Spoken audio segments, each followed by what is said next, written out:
Hey, Hey, Kyle. Good morning. How are you? good brother. Good, good, good. Sorry for being 3 minutes late. Not a problem at all. It's Friday, so I just enjoy a little bit of more relaxed flexibility time, not, stressed one meeting to the next. So not I a need to problem at get bet. all. I always say that, and I always get. It's. I always do it, but then I find building that capacity just means that I end up starting something new or a new line of revenue, or I end up helping a client with their client company, and it just turns into just cannibalized. And I'm so glad you're already recording because it's a great way to kind of do a quick segue into the mind of an entrepreneur sometimes because uh, sometimes we do like just there's someone said a while ago there's a difference between a small business owner and an entrepreneur. Hmm. The big difference being that the small business owner can find content at a certain size or a certain income, or right, there's a level to where it's comfortable. They might be chaotic, they might have a lot of stress, they might be just sitting there getting beat up every day, but they're okay with it in their heart of hearts. They may not say it out loud, but they are. And I've seen this in a couple of my clients. But then the entrepreneur, it's never enough. There's always something else. There's always something else. There's always something else. Like right now, I've got 3 or 4 different small little businesses going, and I don't even I can't even keep track of it. Sometimes I'm like, oh shit, I right. You get your calendars all screwed up, and you're triple, quadruple booked, and I'm supposed to be at a conference in one place and the other side of the country at the same exact time, Hmm. which is, to me, I thrive in chaos. I fucking love it. It It's is. why. Yeah, Go man. ahead. It's really interesting to kind of think about that and that distinguishing the difference between business owner and entrepreneur. Kind of the way that we've always looked at, we've got this ladder of entrepreneurship. Entrepreneurship's at the very top of it, preceded by investor and owner. So owner is kind of that level of, I get to this point, the business can kind of start to operate without me, but it's when you have to grow beyond that and want more and want to continue to move forward in order to really be, at least by our definition, what an entrepreneur really is. Yeah, I used to really hate the word entrepreneurship. I hated it with a passion. And honestly, I hated it because the word Shark Tank. I Mm. honestly, that show made me feel like the word entrepreneur got thrown around. So I love the show to death. So it's not a detriment to the show or anything. But I hated it because you had all these people. They're like, I designed one product or I started one company and we're making like 100 grand a year. And to me, I'm like, okay, well, you're still a small business owner because entrepreneurship means that I just need to go to the next thing and the next thing and the next thing. Right? There's that. Um, I was talking to one of my clients. They had run a pretty large software company last week, and he made the comment to me that a lot of people can get a business from 1 to 100. It takes one crazy motherfucker to go from 0 to 1. Isn't that true? And for us that love 0 to 1, it's really, and I've recognized this in myself, honestly, 1 to 100 becomes boring, especially when it's just 20% year over year. Like small businesses, when you get to like that 15 to $20 million mark, you're a little over 100 employees. It's just draining. It's monotonous. It's you're farming, you're turning the crops over, you're there's a lot of that same shit different day.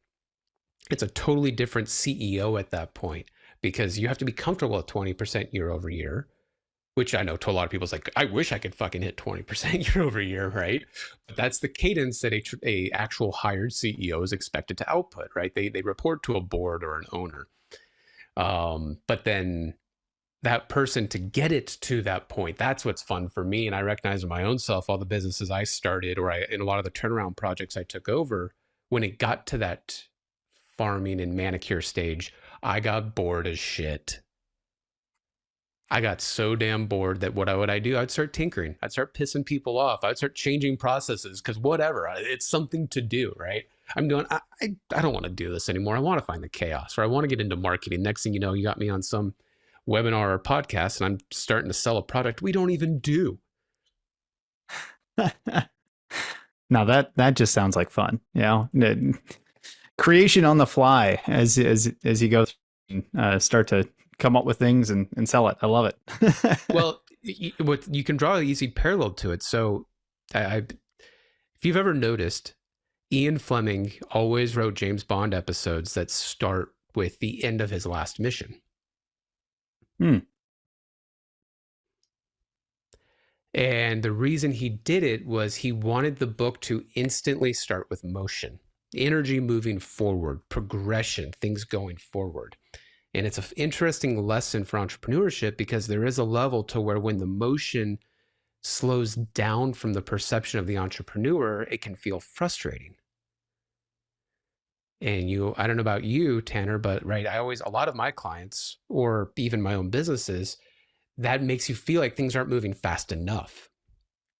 And then as a coach, sometimes I have to be like, well, slow is fast and fast is slow. And I have to explain it to them that the business is still running at the speed that you were running at before you started to delegate. However, because you're now delegating and you have so many people on your team to help, you just now have lost perception of that speed and that motion. Right? You could be on a Yeah, bullet train going 100 miles an hour and it doesn't feel like 100 miles an hour. that's right. But if Hmm. you fix your space and you stand outside the train, that thing's hauling ass. Mm-hmm. So it's such a, to me, it's such a fascinating idea because it, it's it's just where you either learn that you love it, you enjoy it, and going full circle, or you can't do it, you can't stomach it. And again, that's full circle to small business versus entrepreneurship. Sorry, I completely ran with this, man. No, I love it. I absolutely love it. And that's part of the reason why we jump on. We allow this thing to record, and um, no, I love the conversation. Excited to kind of dive into it a little bit deeper. I think we just kind of keep rolling here. So let's just take a step back. For those Yeah. that are watching, why don't you give us a good introduction? Give us background on you. We've heard some fantastic things already. You've got some great experience. Give us just kind of the overview. High level 1,000-foot view of who you are, what you've accomplished, and then we can kind of start diving into different lessons and things like that you've learned along your journey, challenges that you've had to overcome, that sort of thing. That's where a lot of our conversations tend to go in these interview type podcast pieces. So would love to just kind of let's start with a little bit of background, kind of set the stage, and then we can dive in from there. I love it, man. I love it. Have you ever jumped the wrong train? Jumped the wrong train. Yeah, so I we won't get into the story, but my whole beginning happened from jumping the wrong train. I was at an amusement park on a high school trip, right? They do those things where you go on a little thing, and we went to an amusement park. Uh, I was kind of a reckless teenager, and I decided to, sneak some bad stuff into the trip. And I thought it would be funny jumping train car to train car, and I got caught, and I almost got expelled from high school. Ooh, My punishment, because I happened to also have one of the highest GPAs at my high school, was to go fix every computer in the school, and they had over 3,000 computers. I fixed them all in like 30 minutes because I just wrote some little program that just went out and fixed them all. Um, and basically, since then, I have been drowning in the IT world. It turned into a job at a big box retailer. They were all technology focused. They saw that I was really good at working with people, not just the tech. I just have always been a connector in my life, even though I'm an introvert, which is a whole other topic we can get into. And they had me be the turnaround guy. They would send me store to store to store to store. I was 16 years old. They were sending me to different stores to say, hey, make them from unprofitable to profitable. hmm. So after doing that, right, for 20, 30, 40 different stores, I started to meet a lot of people, right? Because they're here I am, this 17, 18-year-old kid. And then I got into college and I'm still doing it while I'm in school, right? School of Hard Knocks. They were giving me these playbooks and processes on how to do a turnaround. And I didn't even realize that I was heading down a path to where I've just always been an operator of organizations. So a small little IT shop picked me up. We were working out of a garage and the owner said, hey, do you want to manage all this? And I said, cool. So just like I did the turnarounds, we were able to, I think we about 2x'd the revenue in a real short time frame because I'm like, wow, small business. There's like 15 employees. I'm like, a big box retailer has 120 employees. So, right, to me, fuck, dude, this is easy. I can call them all every single day if I have to.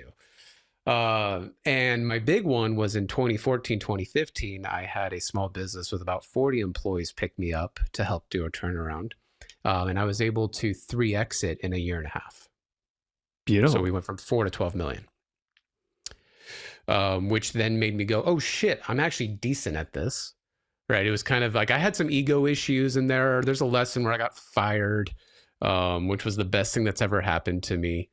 Right. When you're a 25-year-old kid and you're having some success, your head gets a little bit too big to fit in the door. And I started a software consulting company with a business partner of mine in 2018, 2019.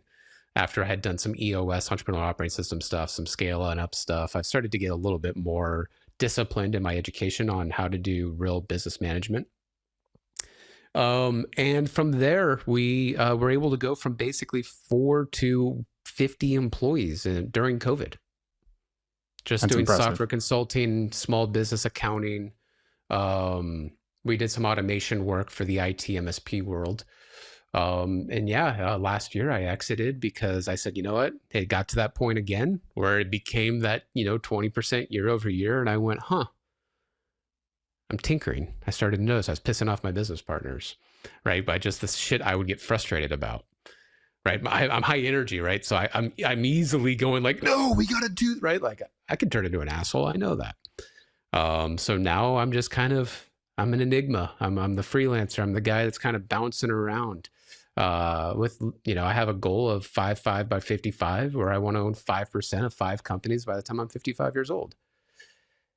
And a lot of it will be, integrations. A lot of it will be big M&As. A lot of it's going to be advisories. So to me, it's just continuing to find that entrepreneurial growth and making it purposeful. I love that. So I'm curious, as you really got into the turnaround stuff and grew some businesses pretty substantially, and you get to this point where you're starting to look at, where can I tinker and do that sort of thing. Is there, a part of the business that you would gravitate to more, whether it's, marketing, sales, kind of just general operations, working with team, kind of what, generally speaking, is there an area that you tend to gravitate to more than any of the others? God, I love it all. Sales is fun, marketing's fun, finance is fun, ops is fun. What I find most of the time where I gravitate towards, though, is ops. Really, whether it's as a hired CEO or a COO, like a second in command. EOS calls it the integrator. Hmm. Typically, I get slotted into those positions because I've been saying this a lot this year. There's a level of intent that most businesses have, right? We all know, we may not have written it down, but we all kind of have an idea of where we want to go, right? We can kind of see it in the horizon. We can see it in the distance. Maybe I need some massaging or I need some facilitation to help figure that out. But that intention is fantastic and all. And what I experienced as an EOS coach was, it was the discipline that was the hardest part for them to hold down. And discipline is hard to train somebody on. So a lot of results in businesses, if we think of it as a Venn diagram, intention and discipline, they are kind of the two driving forces that really become the results part of the Venn diagram. I like Because that. having intention is great, but beating the drum every single day until you get there, that's fucking hard. That it is. And it's What? boring. It really is all the boring work, right? I mean, there has to be that consistency, whether it's in business or it's in anything else. I was in sports, through college, things like that, and it was, discipline. You're not going to get, 100% better every single day. You still got to show up and do the work every single day with that intention as you continue to move forward. Yeah, That you have that to that put the reps in, right? You got to put the miles in. You got to Eastern mythology, or not Eastern mysticism, or Eastern ideas, right? Say 10,000 hours. That's a lot of fucking hours. that it is. What sports did you do? I was a swimmer, so Oh, swam in both bitch. high school and college. Yep. What was your specialty? Uh, breaststroke mainly, and then IM or individually was kind of my secondary. But one of the few breaststrokers on the team. Yeah, that's not the fun one for a lot of people. For most, no, it's a very technical, coordinated type of a stroke compared to the rest. So it's a you either love it or you really don't love it. Hmm. And I think just naturally came by it, which was kind of cool and gave me a lane to go in as I continued to develop as an athlete. Right. And that takes discipline too, because you're taking something where everyone is telling you, I hate the breaststroke. And you're like, hey, I'm going to go try it. Right. There's a psychoticness to, honestly, entrepreneurship too, to being able to say, I'm going to go try what everyone else doesn't want to try. Absolutely, yeah, Because everyone else, like, it makes you wonder at times, right? Like, you have this head trash that goes, well, if everyone else doesn't like it, then there's something to it. There becomes some weight, absolutely. right? It's not causation, it's the causation versus correlation problem. Um, but that's why I love the whole business strategy side, because sometimes that differentiator is going against the vine. Yeah, absolutely. I'm curious. As you kind of look back on your journey, obviously you've learned a tremendous amount in the last number of years as you've been doing this. As you reflect back on it, I'm curious, is there kind of a general area of business or for you personally that you had to grow the most or was the hardest area for you to grow in? Ooh, great question. I think the hardest part for me that was always to really figure out was the separation of ownership versus, I don't know what you would call it. The word's not coming to me, but basically realizing that sometimes the owner needs to be separated from the doer, the Mm, person in the seat, the role that you are in. And you have to think of it in terms of like, would me as an owner fire me as an employee?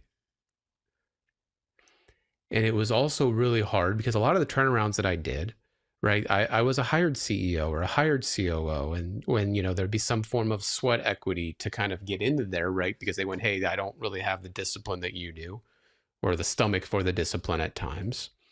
Um, and, there'd be a lot of times where you sit there going, okay, what is the difference? Can I foreseeably take this hat off and put this other hat on and be able to, again, discipline in a way, have it to go, okay, I shouldn't touch these things because that's the CFO's job. But me as the owner, fuck, I want to go look at that crap. Because the single scariest thing for any entrepreneur, anyone that's listening right now, is in the early days, payroll. oh yeah, especially if you're not Payroll's, very good at the forecasting cash flow and how things are coming in. That can get real scary real fast. oh, well, and most of the time, like Michael Gerber called it, right? We're all accidental entrepreneurs in the beginning, right? It's the IT guy that's really good at IT, the accountant that's really good at finance, the lawyer that's really good at legal stuff. We don't understand operational cash flow. We don't understand working capital. And I don't care what business it is, there is always that gut wrenching, I can't sleep because payroll is tomorrow. Yes. And if you don't know that feeling, I almost feel like that's like, hey, that's a lesson that every entrepreneur has to learn. Like there's a question there too to me of if you're a hired CEO, right? My 0 to 1, 1 to 100 example. If you've never felt that, you are a tenured executive. Mm. You act differently when you have that moment of, oh my God, I need to go sell my house so I can pay my employees. Hmm. Yeah. Yeah, I don't know if that answers your question, but It does. It does. No, it's that that's a big growth area for so many entrepreneurs out there, right? Just separating really the ownership from kind of CEO role. Like if you're just to take really the operator piece versus the owner and the accountability that comes with it. I think that's the biggest thing that we've noticed is you know work with a business owner that's really good at the job and trying to grow the business. And at the end of the day, they know the metrics that they need to hit as the salesperson, as the CFO, as the whatever role they're currently playing within the role or within the business, or the multiple roles they're playing. Um, but they don't hold themselves the same standards as they would hiring somebody into it. So being able to put that owner hat on, say, well, I'm the board of directors now, and my CEO sucks, and it's me. I need to fire me and put somebody else in place for it. But that's a really tough conversation if you don't have, somebody, a mentor, coach, whatever you want to call it, kind of on the outside with the perspective, helping you look at it objectively and say, well, maybe I'm not that good at that role. Either I need to develop the skill set for it and become accountable and become good at it, or I need to go find somebody who's better at it than me and learn how to manage them appropriately. It's economy of scale, right? The only way I can get to that next layer, right? Everyone talks about glass ceilings.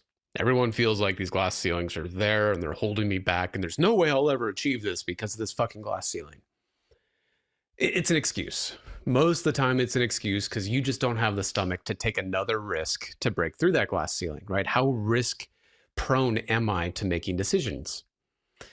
Most of us are risk adverse because of what in entrepreneurship you learned from those moments of, oh my God, payroll, right? Like all of the things that got you to this point before you got to this glass ceiling are because you were cautious. And now you have to get rid of that cautious behavior in order to really get to the next level. These little things are so fucked up to experience because you're so inundated in the day to day. I use the metaphor a lot. It's hard to read the label when you're in the jar. I like that. I don't know if I've heard that one before. It's But fucking great, beautiful. right? Yeah, it is. I'll probably steal it. No, steal it, man. Like honestly, I'm stealing it. My mentor, gave it to me, so I'm totally.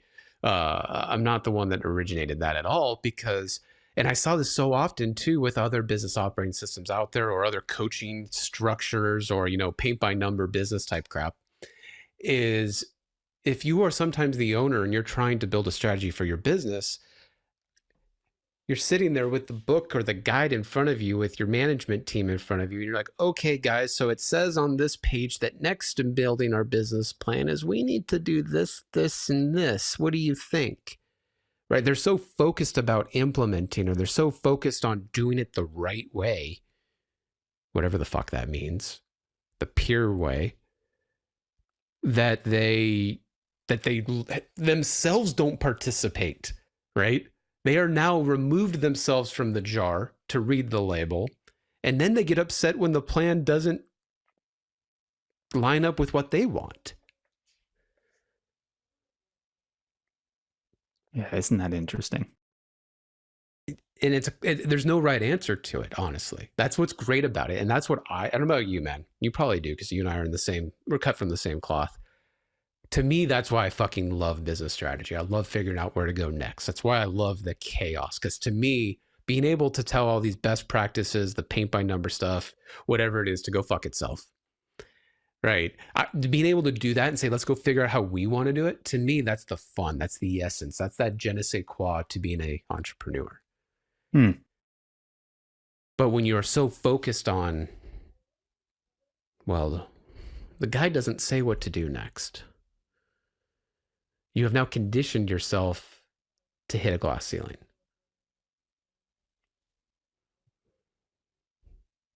I like that. We talk a lot about the really getting to that stage of overwhelm, pushing yourself really to that point. It becomes very emotional, lets off a lot of emotion when you get to super high levels of overwhelm. Especially if you take really small business. For those that are watching that are in the stage where, hey, I don't have many employees yet. I'm still wearing 16 different hats in the business, and you get to that point where you're just totally overwhelmed and because you're doing every job, right? And you haven't figured out how to hire the next person yet, make sure that you've got the cash to do it, and all that kind of stuff. And you get to that point of you have to get to that point because a couple of things are going to happen. The first one's going to be you're going to learn how to be there and what that discomfort feels like, and you're going to continue to move forward. So the next time that happens, it won't feel as stressful.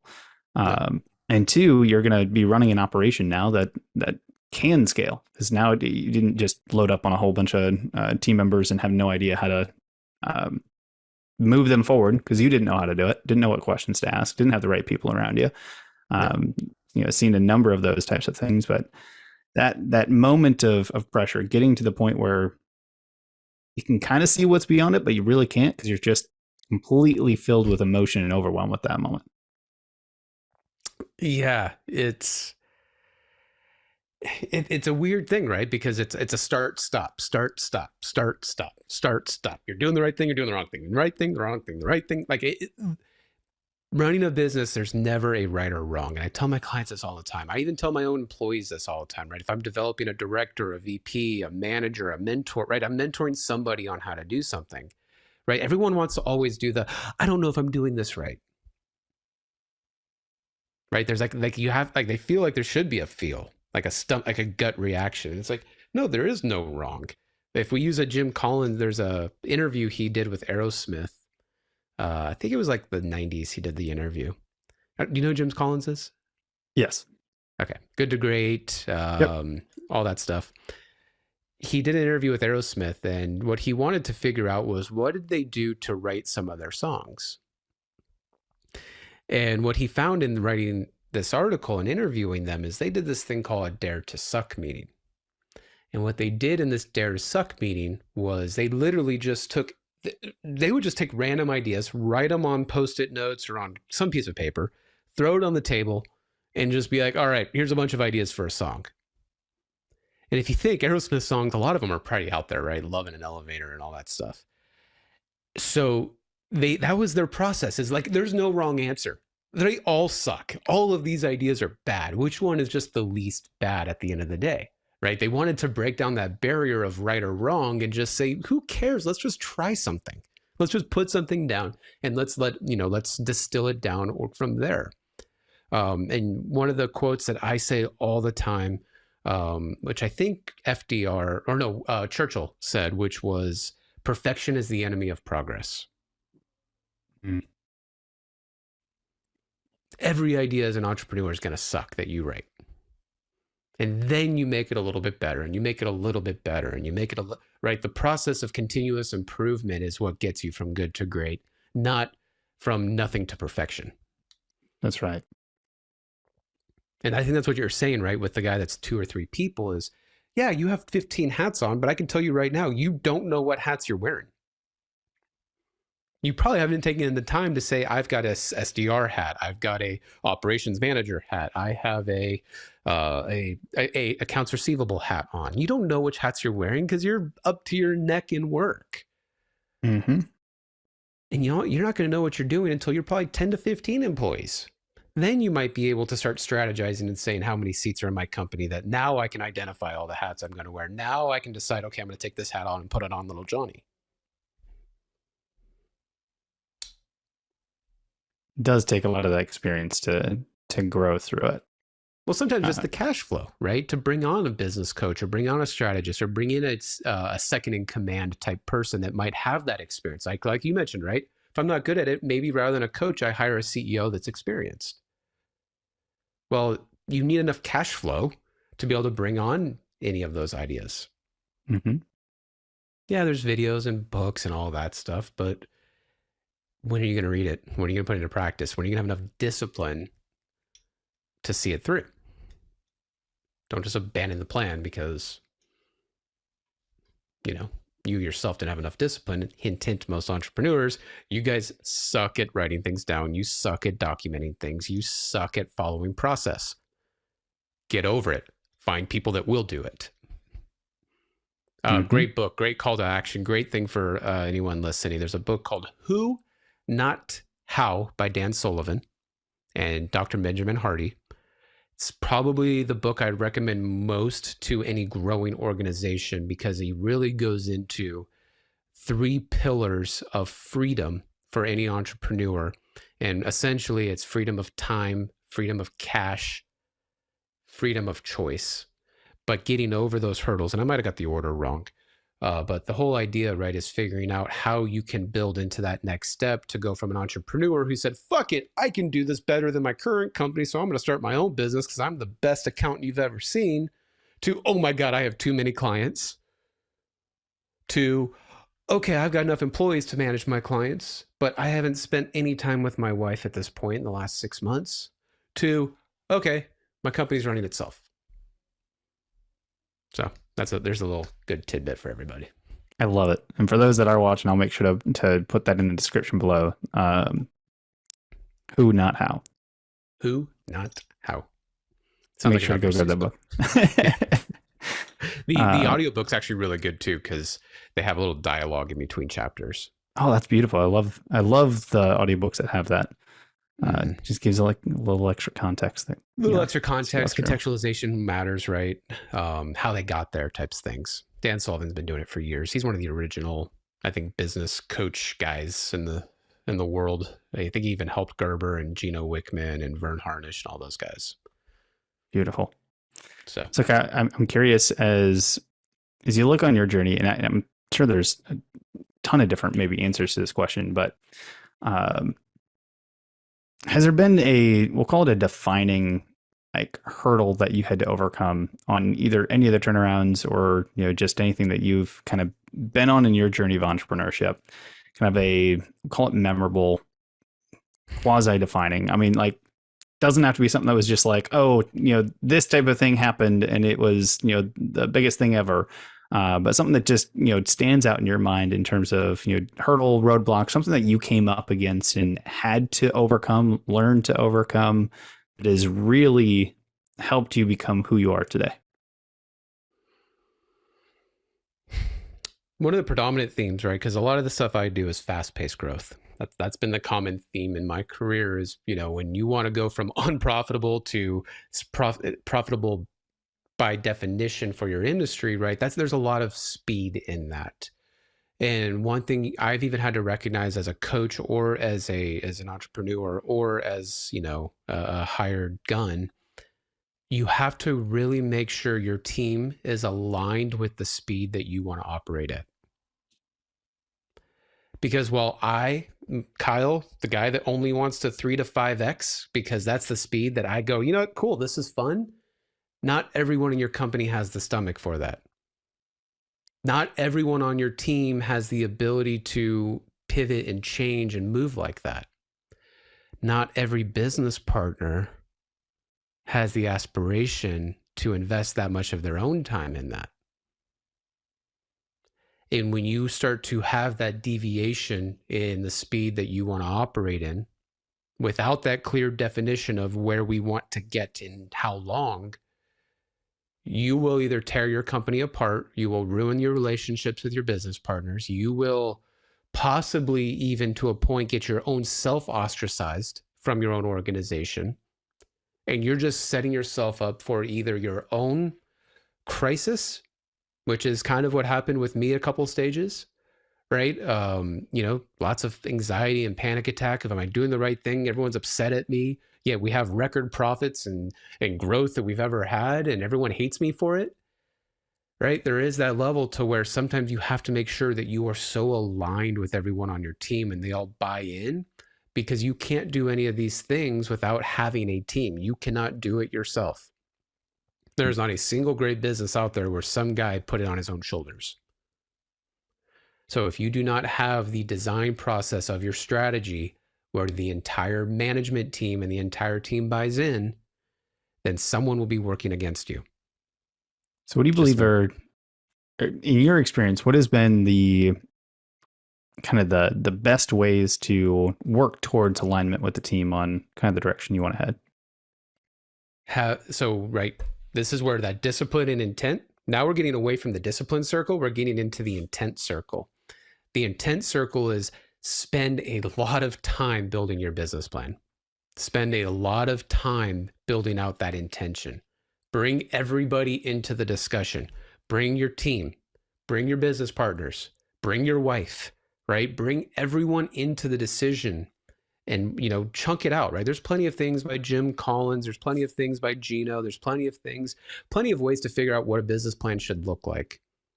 But you really need to take the time to say, hey, in 10 years, if I want a 10x, that means in 5 years, I need to 5x. That means in 2 years, I need to 2x. That means in 1 quarter, I need to 0.25x, right? Distill everything down to a point to where I can contextualize to someone less experienced, like my ops manager or my sales rep, what that actually is. Because they'll easily say, yeah, boss, it's cool. We can do that. Your business partner is going to go, they're going to see dollar signs in their eyes and go, sure, we're going to make a shit ton of money. But you need to do your research to understand, hey, how much work is this actually? Because a lot of them don't understand it. And I've even seen it in my own clients where the CEO just goes, damn it, no, this is what we're doing, and puts his foot down, and then wonders why his whole team is sitting there out of breath, dead. Their management churn is high, and no one wants to work there. Now, there's ways to do it fast and the right people to do it fast. But you really, I mean, I don't know about you, Tanner, but I mean, for me, right, it could take 32, 40, 48 hours of actual work time to put a good business plan together.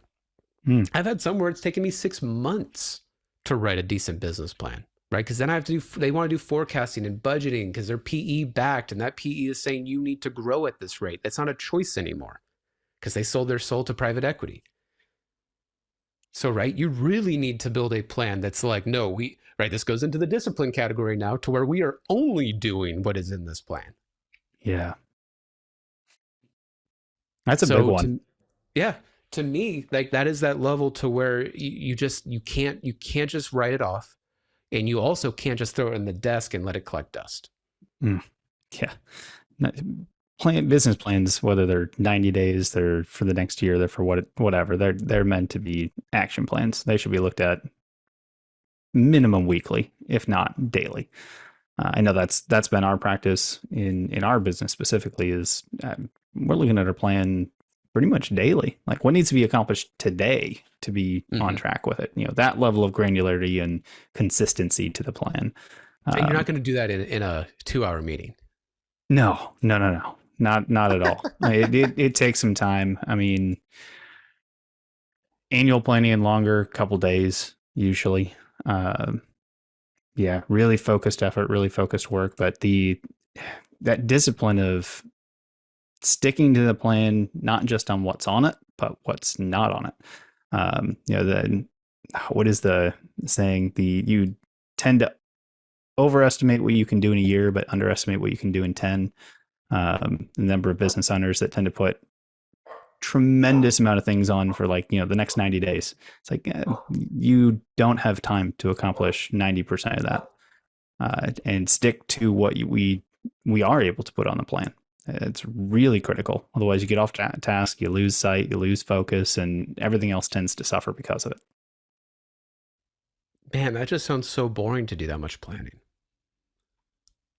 Some of us high detail people love it, but I know several people, including those on my team, some of my business partners and such, that would not like to do that much planning. Right? That just sounds like spreadsheets and forecasting and budgeting and a chart of accounts that makes sense. And, that just, and I think this comes full circle, right? If you are not the guy, or you need to recognize if you are not the personality to sit there and write a business plan out, you need to really digest what that means. Absolutely. You guys think Tesla doesn't have a business plan? You don't think that they have reportings that investors are expecting from them? Right? Do you think Apple doesn't have something that their investors are expecting from them? They need a business plan. Yeah. But you guys don't have investors. Yep. You don't have someone telling you must be 5x in the next 3 years. You must be 4x. So this is right, separating the owner from the CEO. Yep. The owner needs to say, I want this. And the CEO goes, I'll figure it out. That's right. Like, at what point in, this is one of those challenges that we see all the time, especially the smaller businesses that haven't been able to kind of change their mindset from really small business to entrepreneur, kind of however you want to define it. But it is that, as the shareholder, what are you demanding from your business? I mean, profitability has got to be what? What are you going to accomplish? And if your CEO, even if that's you, doesn't hit it, what are the ramifications of that? So if anybody else owned the company and same exact thing, I mean, you don't get to go 3 quarters and not hit your profitability numbers in really any large business out there. There's going to be changes in the organization. I mean, there's going to be economic downfall. There's going to be banks that collapse. Right. There's so many things that are out there. Everyone, right? This is the small business owner where they get themselves into trouble is they go, oh, hey, we're doing fine. It's like you just opened up Pandora's box by saying you're fine. Because something's going to happen. Someone's going to quit. A client's going to fire you. The economy is going to tackle you. And this is that old adage, right? If you're not growing, you're dying. It's been around for years because, That's right. I mean, last year, Great Resignation. Well, the Great Resignation meant that I had to pay people a lot more fucking money than they really were worth at the end of the day. Oops, did I say that out loud? Well, we also had, inflation. Okay, now there is a justification to paying people more because they can't afford a dozen eggs. Well, did you raise your clients' prices? No. Did your costs go up? Yes. So you're just a really nice guy and you're paying inflation for your customers? You're putting the burden of all their inflation on your own weight? You're such a nice person. Oh man, that's such a fun topic to discuss. It's like cost analysis at the end of the day. You have an expected gross margin that you need to output, and everyone forgets that. Mm-hmm. Everyone thinks of net margin, and it's like, no, gross margin is what gets you screwed. Yeah. I mean, unless you're in software or an assembly line where it's a very fixed margin, which, most small businesses, they're not in that game. You have people costs. Mm-hmm. There's not many businesses that don't have people costs. Yeah. It's one of the People biggest get more costs too. expensive. That they do. And it's variable. It changes. It goes up even with just basic inflation, right? If we look at from 2015 to 2019 to 2020, right? It was an average, 4 to 6% every year. So you should have been raising your prices 4 to 6% every year just to compensate so you could maintain your basic margin. Did they do it? I haven't raised my prices in 10 years, and they're like proud of it. And I'm like, okay, so I can right now, without even looking at your books, I can probably tell you where your gross margin is. I love doing it. I'd love trying to predict their margin. But after a couple interviews. Oh I man, don't it's care what fun. industry they're in. The old the most scared person in the business to raise prices is the owner. Because it's Outside of emotional, that, right? Yeah, have you ever 90% of your customers won't even notice. But yeah, it's the one client that he's been a client with me since day one, and he is so loyal. I go to his son's birthday parties. We spend Christmas Eve with each other, and you're losing money on him every month. How good of a friend is he?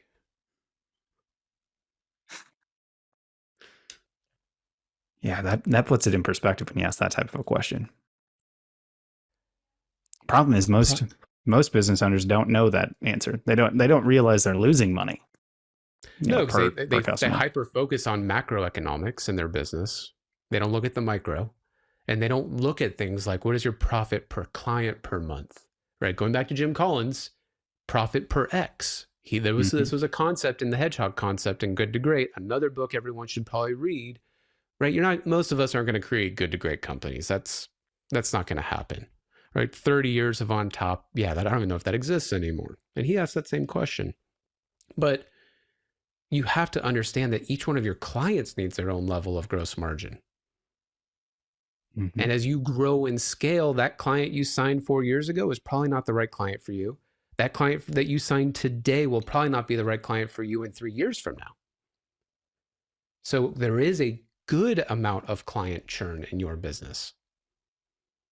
You just got to make sure the right ones churn. That's right.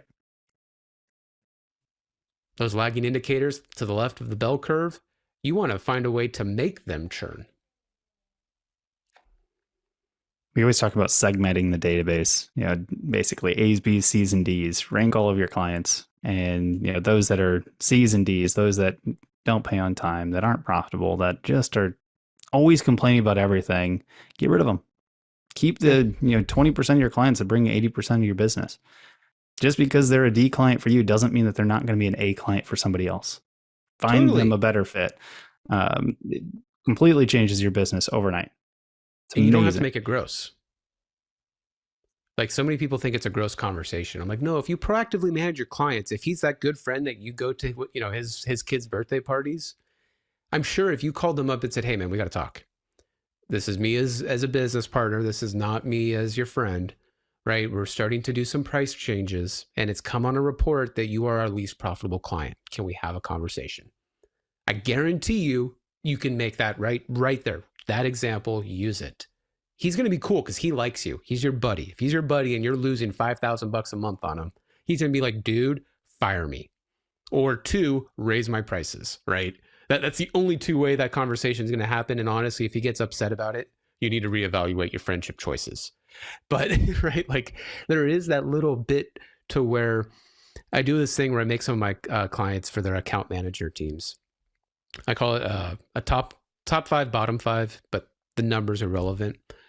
Review the top five profitable and the top five bottom least profitable clients every single month and create an action plan for all 10 of those. Could be all six, could be all four, could be two. Mm-hmm. Because the ones on the bottom, those are the ones you want to like you talk, hey, pay me more money or I'm going to do less for you or you're going to leave. The ones on the top though, go take them out to a steak dinner. Go lower their prices. Go call them and say, is there anything I can do for you right now? Because I don't want those guys to churn. Those are the right clients. That's And we right. always we always ignore those guys. And those hurt. Yeah.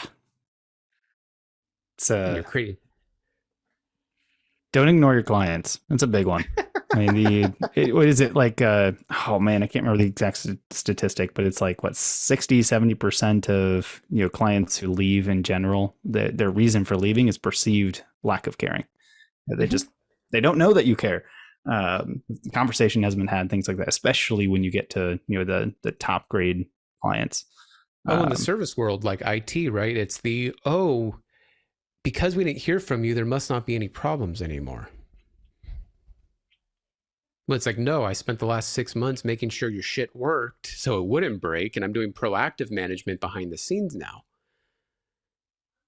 Yeah, you need to call them and brag. Hey, look at all the shit we did for you this month, and this is why you have had a decrease in noise. Look at how cool we are. I probably just blew out somebody's ears. Oh man, I love it. Kyle, I want to be respectful of time. So if we could, I want to kind of wrap up and get your take on, for those that are listening, that are watching this conversation, entrepreneur, I'm going to say probably the vast majority of the audience is going to be in that, they're on their way to their first million, maybe 5-10 employees, kind of that size is probably going to be who's mostly watching. I know there's others watching this as well, but for that demographic specifically, as you look towards the next 3 quarters, I guess we're wrapping up March here. So for the rest of this year, what would you say is the two biggest things that you would give as advice for anyone in that cohort to kind of pay attention to or put some focus on as they look at closing out the rest of this year? Two things come to mind. First, never let your foot off the gas. Keep fucking selling. I know a lot of you, when you're in that price range, you are owner-led sales. So I know you are the one closing your accounts. If we're in an economic recession or something's going to happen in the market and people start getting stingy with their spending, you cannot afford to let off the gas. I know it might be scary and you might think, oh, I need to hire these people. How are we going to do the work? Who's going to do the work? There's all these things that make you fear getting that next client on board. You can't. Like, I'm not joking. The ones that go from 0 to 5 million really fast, it's because they find a way to keep adding fuel to the tank. They sell some type of service that might be shit and not your vision of the perfect company. And you might piss some people off and underdeliver a little bit, but you need to take those licks while you can and while you're small. So do it now, bring as much as you can. And when you have all this extra profitability in your company, go spend it on those people to they'll go basically do course correction. The second, Silicon Valley Bank, I think, taught us a lot about this with just what happened. Make sure you manage your cash reserves. I just wrote a whole article on this, kind of trying to draw a parallel between it. But you need to understand that your working capital or your cash on hand needs to support your expenses, both your cost of goods and your operational expenses, for a minimum of 2 to 3 months. I know that's a very difficult number to manage. And it also, as an owner, I can tell you right now, when you get to a certain size and you see all that money sitting in a savings account, you're going, motherfucker, I want to go buy myself something, right? But having those cash reserves allow you as an owner to take on so much more risk. Because if I see that I can have all my clients fire me tomorrow and I can still run the business for 3 months, I can tell you right now, I'm going to make more risky decisions. I'm going to be able to take those extra leaps and bounds to get through that glass ceiling. So do not get yourself into a position to where one client leaving you prevents you from making a decision or firing an employee. Because accountability also needs to come to a place to where if I need to take action, I can't operate in a state of fear to where I don't have money to hire somebody, so this employee that's a total asshole has to stick around. Cash reserves just make it so much easier for you to operate your business. So 2 things. First, don't fucking kick your foot off the gas. And I apologize for all the profanity. That's just who I am. The second is cash reserves, working capital, operational cash flow, however you want to define it. Keep money in the bank. Beautiful. I absolutely love those two. I am in 100% alignment with you on those.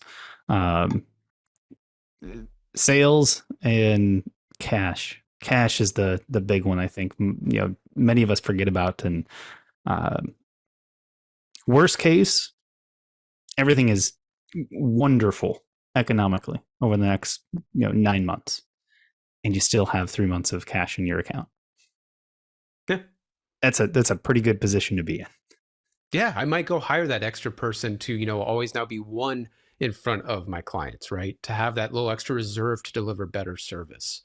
There's just so many more things you can do when there's cash there, and you don't have to leverage debt.